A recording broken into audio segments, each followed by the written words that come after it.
रूस और अमेरिका के रिश्तों के बीच अचानक एक ऐसी हलचल हुई जिसने पूरी दुनिया का ध्यान अपनी ओर खींच लिया है। दरअसल रूस के आसमान में जब एक के बाद एक अमेरिका के सैन्य C-17A ग्लोब मास्टर थर्ड उड़ान भरते और गरजते नजर आए तो दुनिया सन्न रह गई। सवाल यही था कि रूस के आसमान में अमेरिकी सैन्य विमान क्या कर रहे हैं और इसमें कौन है। और ये सब ऐसे वक्त पर हो रहा है जब रूस की यूक्रेन के साथ जंग अब भी चल रही है। आइए जानते क्या है पूरा मामला। नमस्कार, मैं हूं विवेक पाल और नवभारत टाइम्स पर आपका बहुत बहुत स्वागत है। जानकारी के मुताबिक जो अमेरिकी सैन्य विमान रूस में उतरा है उसमें अमेरिकी खुफिया एजेंसी CIA के चीफ जॉन रेडक्लिफ थे, लेकिन उनका अचानक मॉस्को का दौरा कई सवाल खड़े कर रहा है।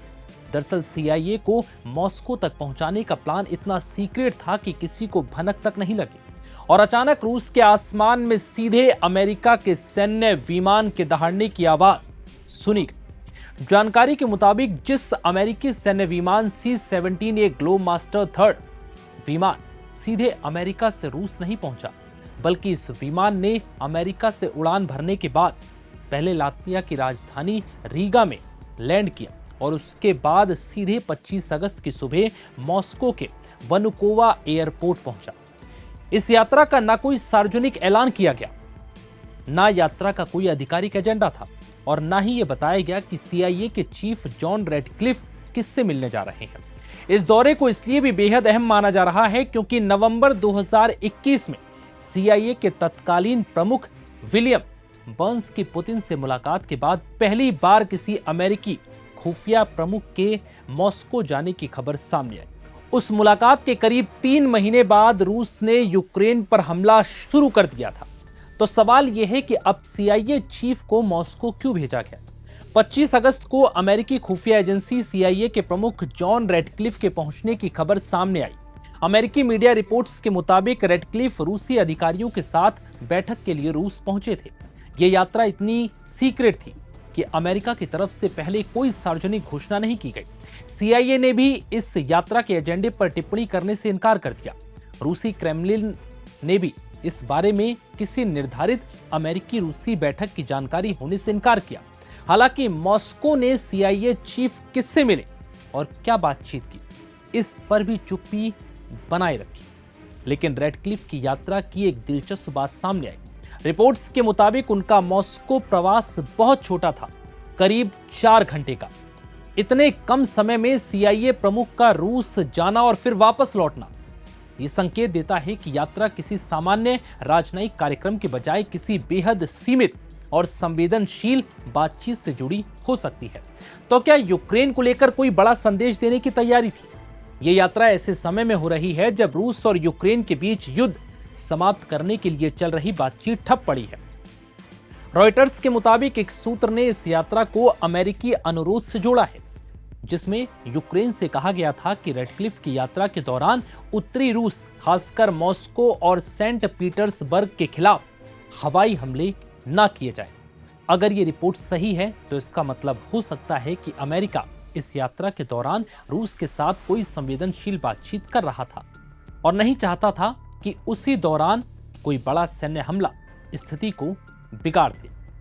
अब यह भी समझिए कि क्या ईरान युद्ध से भी जुड़े मामले पर कोई बातचीत हो सकती है। दरअसल अमेरिका और ईरान के बीच तनाव बढ़ा हुआ है और रूस के तेहरान के साथ करीबी संबंध हैं। अमेरिका ने रूस पर ईरान को सैन्य और खुफिया मदद देने के आरोप लगाए हैं। रिपोर्ट्स के मुताबिक रूस की तरफ से ईरान को संभावित सैटेलाइट इमेजरी सपोर्ट दिए जाने का भी जिक्र है। हालांकि मॉस्को ने ऐसे आरोपों से इनकार किया। इसके अलावा रूस और ईरान के बीच ड्रोन और सैन्य तकनीक को लेकर भी सहयोग लंबे समय से चर्चा में रहा है। इसलिए यह संभावना भी चर्चा में है कि रेडक्लिफ की बातचीत में ईरान और मध्य पूर्व की स्थिति भी शामिल हो सकती है, लेकिन अभी इसे संभावना से आगे बढ़ाकर तथ्य नहीं कहा जा सकता। अब सवाल यह भी है कि क्या CIA चीफ रेडक्लिफ की मुलाकात सीधे राष्ट्रपति व्लादिमीर पुतिन से हुई है। फिलहाल इसकी पुष्टि नहीं हुई। कुछ रिपोर्टों में पुतिन के कार्यक्रम में बदलाव की बात कही गई, लेकिन इससे रेडक्लिफ की यात्रा से जोड़ने का कोई आधिकारिक प्रमाण सामने नहीं आया। इसलिए इस वक्त ये कहना सही नहीं होगा कि रेडक्लिफ और पुतिन की मुलाकात हुई है। रेडक्लिफ की यात्रा यूक्रेन युद्ध और वॉशिंगटन और मॉस्को के बीच बढ़ते तनाव के दौरान एक उच्च स्तरीय खुफिया चैनल के इस्तेमाल की ओर इशारा करती है। रिपोर्ट्स के मुताबिक अमेरिका और रूस के बीच खुफिया स्तर पर बातचीत आमतौर पर सार्वजनिक कूटनीति से अलग होती है। इस तरह के खुफिया स्तर के संपर्क का उद्देश्य आमतौर पर सार्वजनिक कूटनीति के बजाय जोखिमों का प्रबंधन करना होता है। ये दोनों पक्षों को सीधे संवाद करने, सीमा रेखा स्पष्ट करने, गलतफहमी की संभावना कम करने और सीमित समझौतों की संभावनाओं का पता लगाने का एक तरीका प्रदान करता है। इसमें परमाणु जोखिम, कैदियों की अदला बदली या युद्ध क्षेत्र में टकराव को कम करने जैसे मुद्दे शामिल हो सकते हैं।